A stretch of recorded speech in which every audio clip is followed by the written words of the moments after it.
Indah berbalam seawan petang, berarak di celah pepohon ara. Pemanis kalam selamat datang, awal bismillah, pembuka bicara. Assalamualaikum dan salam sejahtera kepada Encik Muhammad Fawis bin Bakri selaku pensyarah bagi kumpulan AJ. Saya, Siti Aisyah binti Arifin, pemegang nombor menteri D202-1102-408 akan membentangkan berkaitan pencerobohan tanah di Cameron Highlands. Okey, untuk artikel yang saya akan kupas dalam video ini merupakan satu jurnal dalam talian iaitu jurnal Asirat. Dan jurnal ini telah diterbitkan pada tahun 2019. Terdapat dua orang penulis iaitu Adalaini Zainal Abidin dan Azriana Ridwan. Okey, kegiatan pencerobohan ke atas tanah kerajaan ini bukanlah sesuatu yang asing dalam masyarakat kita.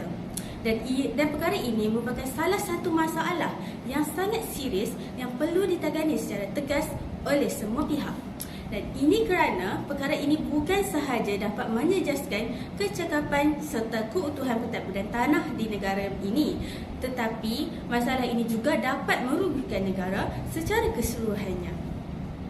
Tujuan kajian ini dilakukan adalah untuk mengenal pasti keluasan tanah yang diceroboh.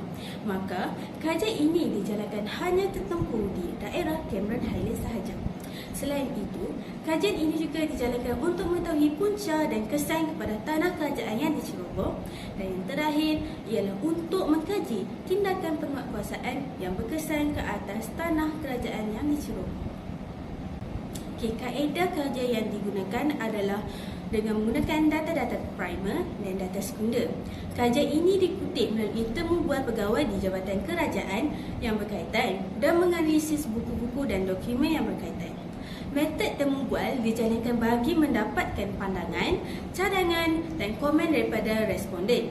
Dan kajian ini juga menggunakan internet untuk mendapatkan maklumat yang lebih mendalam. Setelah kajian ini dilakukan, terdapat beberapa punca dan kesan aktiviti pencerobohan tanah kerajaan yang dapat dikenal pasti. Antaranya ialah pendapatan yang lumayan merupakan faktor utama menyebabkan pencerobohan tanah ini berlaku. Di Cameron Highlands, majoriti pencerobohan tanah kerajaan bertujuan seperti menanam sayur-sayuran dan bunga-bungaan dapat memberikan pendapatan yang lumayan kepada penceroboh. Selain daripada pendapatan yang lumayan, kesuburan tanah, cuaca yang baik juga menjadi punca kepada pencerobohan tanah. Pencerobohan akan melakukan aktiviti penanaman disebabkan tanah yang subur.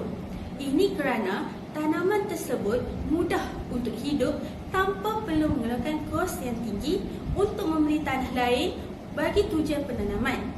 Oleh yang demikian, penceroboh mengambil kesempatan untuk membuka tanah kerajaan ini tanpa kebenaran.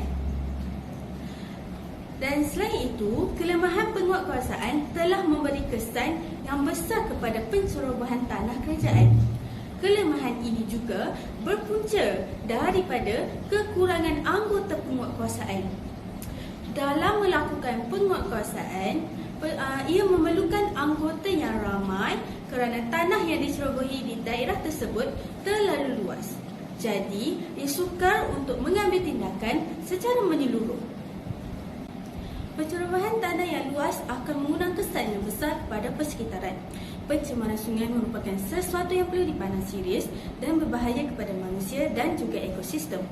Pencerobohan tanah juga akan menyebabkan kerugian kepada kerajaan kerana tidak dapat mengutip hasil yang sepatutnya dapat diperoleh.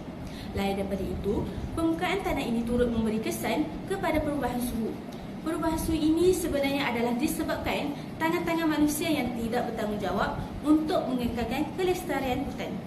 Hal ini amat membimbangkan kerana sudah banyak hutan yang diceroboh yang mana ia menyumbang kepada peningkatan suhu. Tindakan penguatkuasaan merupakan satu perkara yang penting untuk memastikan kegiatan pencerobohan ini dapat diatasi. Rondaan oleh penguatkuasaan adalah antara tindakan yang dapat diambil untuk memastikan tanah kerajaan ini tidak diceroboh dengan meluas secara sesuka hati tanpa kebenaran oleh pihak berkuasa.